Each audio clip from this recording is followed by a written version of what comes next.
प्यारे छात्रों, अगर आप लोग मैट्रिक एग्ज़ाम की तैयारी कर रहे हैं तो आप लोगों ने सही वीडियो को चुना।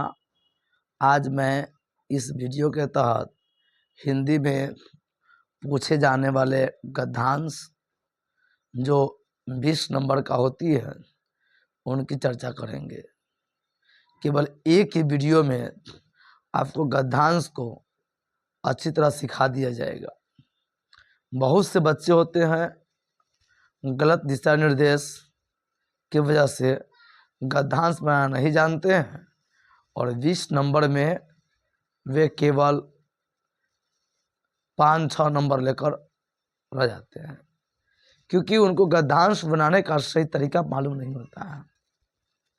गद्यांश जो पढ़ का उत्तर दिया जाता है, परंतु इसे बनाने का एक विशेष ट्रिक होती है। तो आइए हम प्रश्न की ओर आते हैं। सबसे पहले कहता है कि निम्नलिखित गद्यांश को ध्यानपूर्वक पढ़कर नीचे लिखे प्रश्न के उत्तर दीजिए।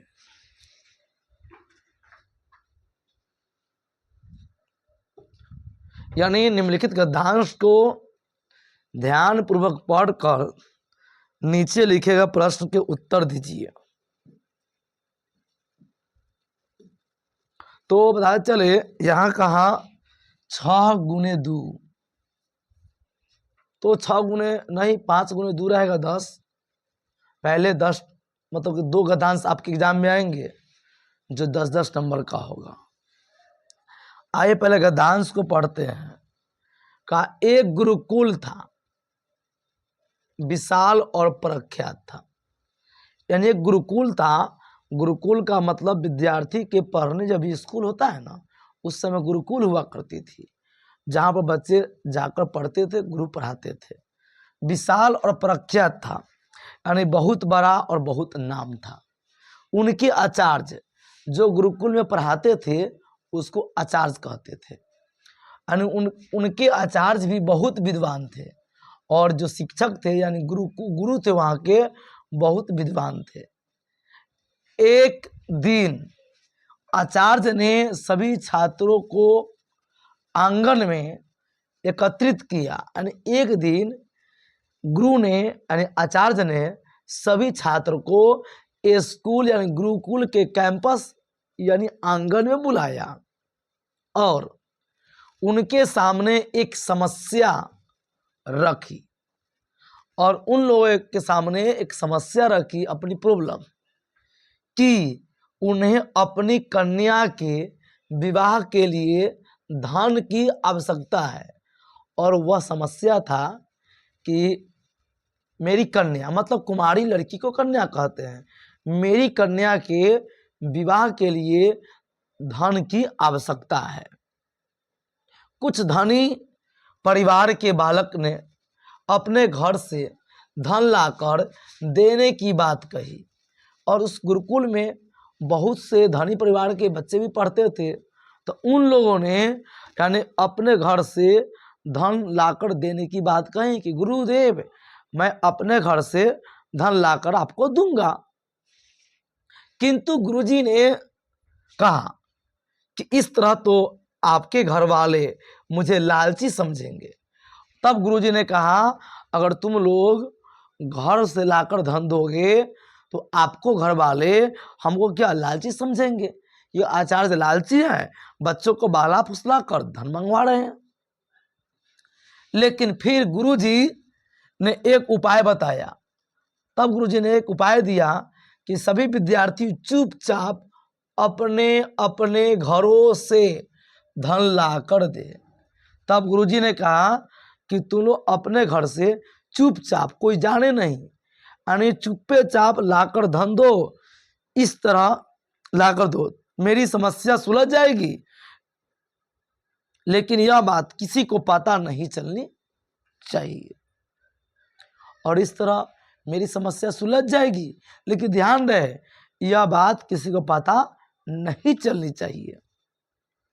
सभी छात्र तैयार हो गए, गुरु की बात था। इस तरह गुरुजी के पास धन आना शुरू हो गया और गुरुजी के पास धन आने लगा। लेकिन एक बालक कुछ नहीं लाया, अरे एक बालक उसमें से कुछ नहीं लाया। गुरुजी ने उससे पूछा कि क्या उसे गुरु की सेवा नहीं करनी है। और उसमें से एक बालक था जो कुछ लेकर नहीं आया।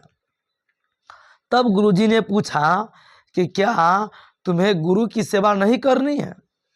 उसने उत्तर दिया, ऐसी कोई बात नहीं गुरुजी, लेकिन मुझे ऐसा कोई जगह नहीं मिला जहां कोई देख न रहा हो।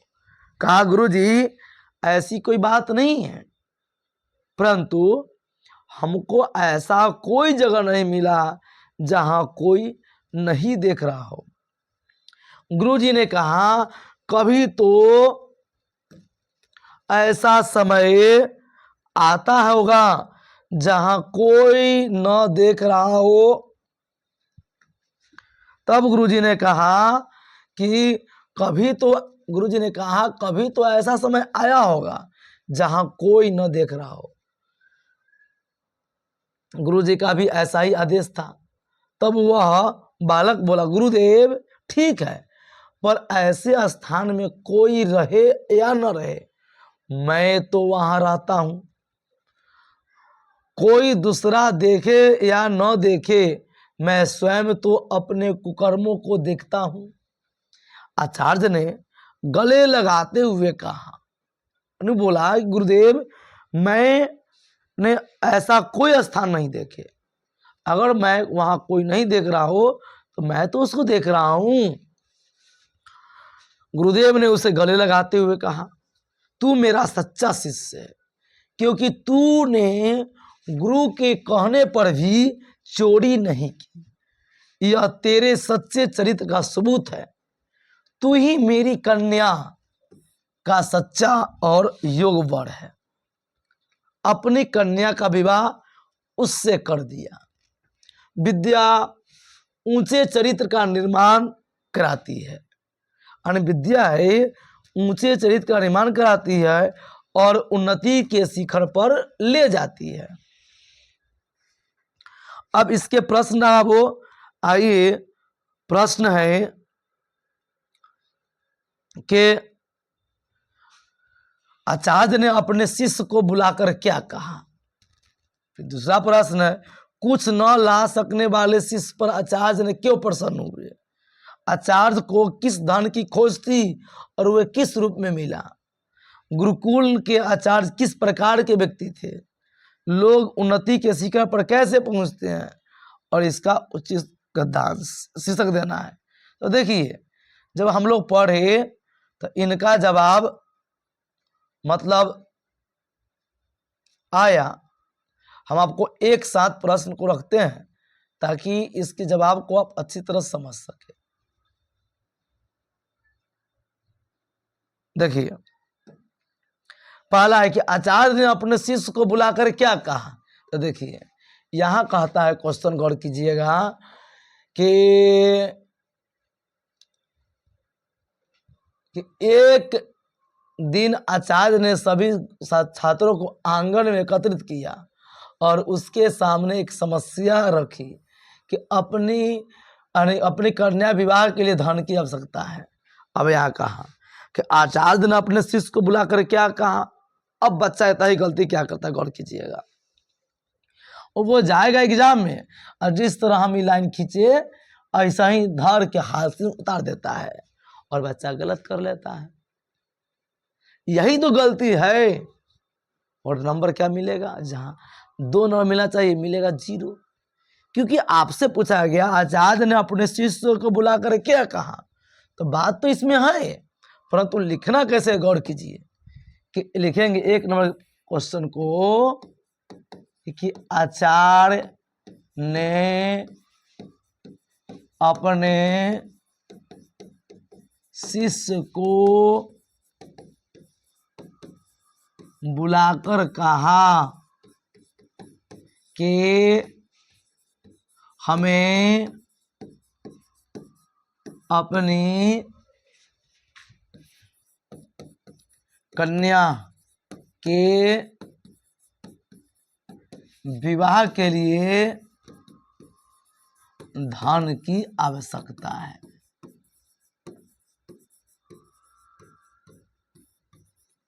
बस देखें जवाब कैसे बदल गया से। आचार्य ने अपने शिष्य को बुलाकर कहा कि हमें कन्या के विवाह के लिए धन की आवश्यकता है, और प्रश्न भी यही था। क्या था कि आचार्य ने अपने शिष्य को बुलाकर क्या कहा था? आचार्य ने अपने शिष्य को बुलाकर कहा कि हमें अपने कन्या के विवाह के लिए धन की आवश्यकता है। और आप लोग ये जब लिखिएगा कि एक दिन आचार्य ने सभी छात्रों को आंगन में एकत्र किया और उनके सामने एक समस्या रखी, तो ये गलत हो जाएगी, क्योंकि आप लाइन नहीं लिख सकते। अपना विवेक का इस्तेमाल करना है, मस्तिष्क से लिखना है कि क्या हम कह रहा है। दूसरा प्रश्न है कि कुछ न ला सकने वाले शिष्य पर आचार्य क्यों प्रसन्न हुए। तो देखिए बच्चा यहां भी गलती क्या करता है, इसका जवाब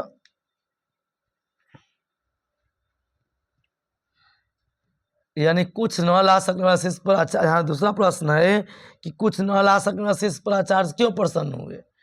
तो अब बच्चा क्या करता है, यहां से लिखेगा कि गुरु के कहने पर भी वह चोरी नहीं किया। यहाँ कहा ना, गले लगाते हुए बोले कि तू मेरा सच्चा शिष्य है। आचार्य ने यानी गले लगाते हुए बोला कि तू सच्चा शिष्य है। देखिए यहाँ है कि आचार्य सर कुछ न ला सकने वाला शिष्य पर आचार्य क्यों प्रसन्न हुए। तो हम लाइन को मत उतार देंगे, जो लाइन कह रहा है इसको देखिए हम कैसे लिखेंगे, इस बताते हैं आपको कि कुछ न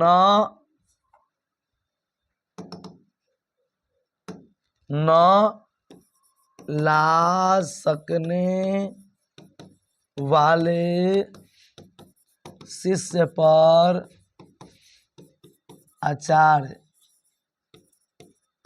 इसलिए प्रसन्न हुए, इसलिए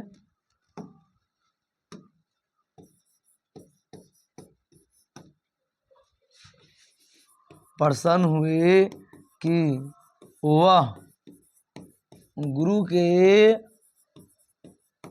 कहने पर भी चोरी नहीं की। देखिए तो ऐसे जवाब लिखा जाता है, मात्र बात उसी का, परंतु तरीका अपना होना चाहिए। अब तीसरा प्रश्न कहता है कि आचार्य को किस धन की खोज थी और उसे किस रूप में मिला। तो देखिए वास्तव में आचार्य को धन चाहिए था, यानी अपनी कन्या का विवाह के लिए वर चाहिए था, यानी कन्या के लिए क्या चाहिए था, वर। और उसे किस रूप में मिला, तो शिष्य के रूप में मिला। यानी यहां हो जाएगा तीसरा का जवाब, यानी ग का जवाब होगा कि आचार्य को अपनी कन्या के लिए वर की आवश्यकता, वर की आवश्यकता था, यही धन था, वर की आवश्यक था, और वह शिष्य के रूप में मिला।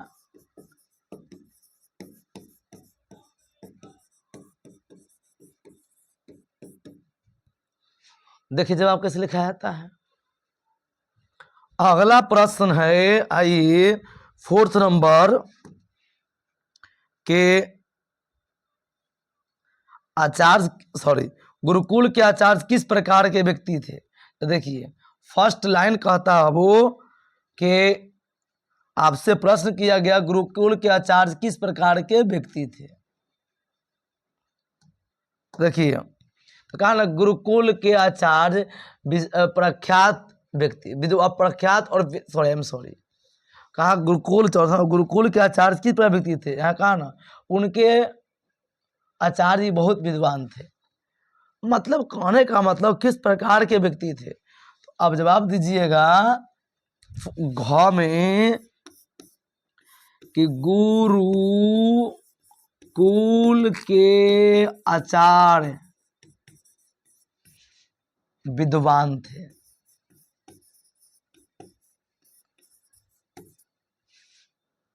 क्या थे? विद्वान थे।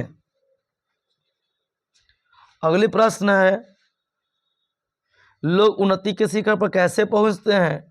तो अंतिम लाइन देखिए, विद्या ऊंचे चरित्र का निर्माण करती है और उन्नति के शिखर पर ले जाती है। यानी कौन ले जाती है? विद्या। तो यहाँ का उन्नति के शिखर पर लोग कैसे पहुंचते हैं? तो यहाँ जवाब हो जाएगा इसी के द्वारा लिखा आएगा, उन्नति के शिखर पर ले जाती है। यानी विद्या के द्वारा, विद्या लोगों को उन्नति के शिखर पर ले जाती है, पहुंच जाती है। तो इसका जवाब हो जाएगा अंग का, कि विद्या लोगों को उन्नति के शिखर पर ले जाती है। और आखिरी जो, हालांकि 5 प्रश्न आती है, लेकिन मैंने एक जोड़ दिया इसीलिए क्योंकि कई बार एग्जाम करेगा।